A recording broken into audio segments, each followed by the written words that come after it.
योगी आदित्यनाथ, श्री योगी आदित्यनाथ। अध्यक्ष महोदय, अध्यक्ष महोदय, माननीय श्री मुलायम सिंह जी ने अभी जो बात यहाँ पर कही है और मुझे अच्छा लगा कि लालू जी आज उनका समर्थन कर रहे हैं। प्रधानमंत्री के लिए भले ही उन्होंने समर्थन न किया हो, लेकिन आज समर्थन कर रहे हैं, पता नहीं किस बात के लिए। लेकिन मैं आपके माध्यम से पूरे सदन का ध्यान आकर्षित करना चाहता हूं उन मुद्दों की ओर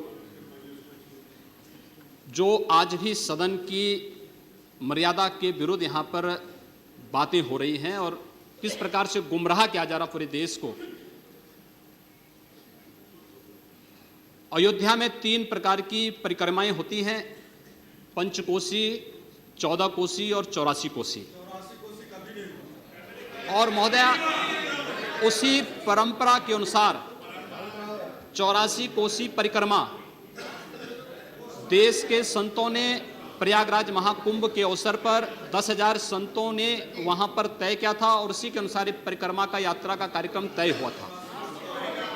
महोदय, मैं स्पष्ट कर देना चाहता हूं कि अयोध्या में श्री राम जन्मभूमि, जिस पर माननीय उच्चतम न्यायालय ने इलाहाबाद उच्च न्यायालय की खंडपीठ के निर्णय के बाद स्थगन आदेश दिया है, उससे 25-30 किलोमीटर दूर बस्ती जनपद के मखोड़ा नामक स्थान से, जहां पर महाराज दशरथ ने पुत्रेष्टि यज्ञ किया था, उस स्थान से इस परिक्रमा यात्रा को प्रारंभ होना था और विशुद्ध धार्मिक यात्रा थी। इसमें किसी राजनीतिक दल का कोई हस्तक्षेप नहीं था। बिल्कुल 200-250 संतों को इस यात्रा में चलना था और 13 सितंबर तक ये 20 दिन की यात्रा है। लेकिन जिस प्रकार से धार्मिक स्वतंत्रता के मौलिक अधिकार पर उत्तर प्रदेश सरकार ने प्रहार किया है, महोदय, पहली बार ये देखने को मिला है कि लगभग 2000 से अधिक संतों को गिरफ्तार किया गया है और पूरी तरह अपमानित किया गया है। यहां तक कि अयोध्या जी में सरयू जी का स्नान करने वाले जो संत ऐसे हैं जो केवल सरयू जी का स्नान करते हैं, उसी का जल का ग्रहण करते हैं, उन्हें वहां सरयू जी का पूजन नहीं करने दिया गया, स्नान नहीं करने दिया गया, जबरन उठा करके बंद कर दिया गया, उन पर लाठियां चलाई गई हैं, पूरी तरीके से अपमानित करके। सबसे पहले तो सरकार ने हमारे संवैधानिक और मौलिक अधिकारों का हनन किया है। दूसरा, जहां तक स्थगन आदेश की बात है, मैं याद दिलाना चाहूंगा, इस देश के अंदर सेकुलरिज्म के नाम पर राजनीति करने वाले उन सभी दलों को 1994 में कांग्रेस नेतृत्व की ही सरकार ने सुप्रीम कोर्ट में एक शपथ पत्र दिया था और ये कहा था कि अगर तय हो जाएगा कि अयोध्या में विवादित जो ढांचा था वह ढांचा किसी हिंदू मंदिर या स्मारक को तोड़ करके बनाया गया है तो हिंदू भावनाओं के अनुरूप कार्य होगा। आखिर यह साबित हो चुका है। अयोध्या में 30 सितंबर 2010 को इलाहाबाद उच्च न्यायालय की लखनऊ खंडपीठ की पूर्ण पीठ ने जो फैसला दिया है, उसमें तीनों जजेस ने एक स्वर से कहा है कि विवादित भूमि ही राम जन्मभूमि है और जब विवादित भूमि राम जन्मभूमि है तो फिर उसके लिए कानून बनाने की मांग इस देश का संत समाज कर रहा है, कोई पाप नहीं कर रहा है। हम अपने हक को मांग रहे हैं और हम यही मांग कर रहे हैं कि अयोध्या में राम जन्मभूमि पर भव्य मंदिर का निर्माण होना चाहिए, कानून इस सरकार को लाना चाहिए, क्योंकि सुप्रीम कोर्ट में शपथ पत्र कांग्रेस नेतृत्व की सरकार ने उस समय दाखिल किया था और उसी क्रम में हम मांग कर रहे हैं।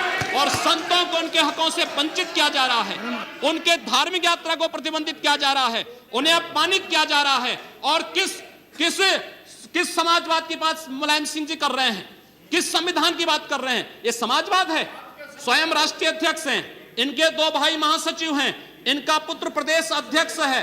कौन से समाजवाद की बात करते हैं? परिवारवाद की बात करते हैं। बेवकूफ बना रहे देश को, ये केवल देश को बेवकूफ बनाने का कार्य कर रहे हैं और बेवकूफ बना करके समाजवाद के नाम पर समाज को बेवकूफ बना करके सेकुलरिज्म की ध्वजियां उड़ा रहे हैं।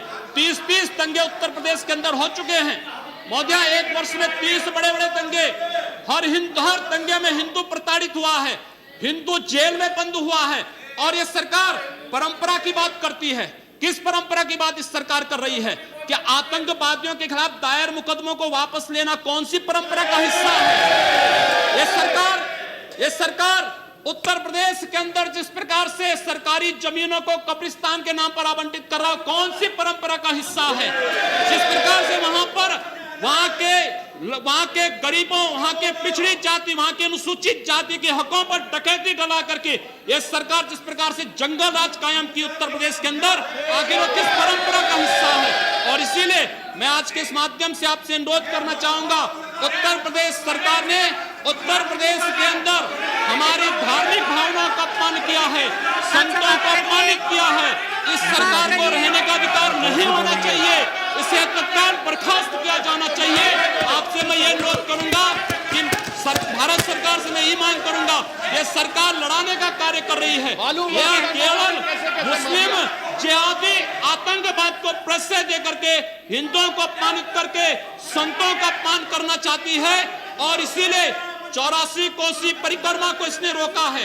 महोदया, जितनी फोर्स वहां लगाई गई अब समाप्त उसका करिए। दशांश भी, महोदया, उसका केवल दशांश भी केवल सुरक्षा के लिए देखी 200-250 संत अपनी धार्मिक यात्रा को शांतिपूर्ण ढंग से निकालते।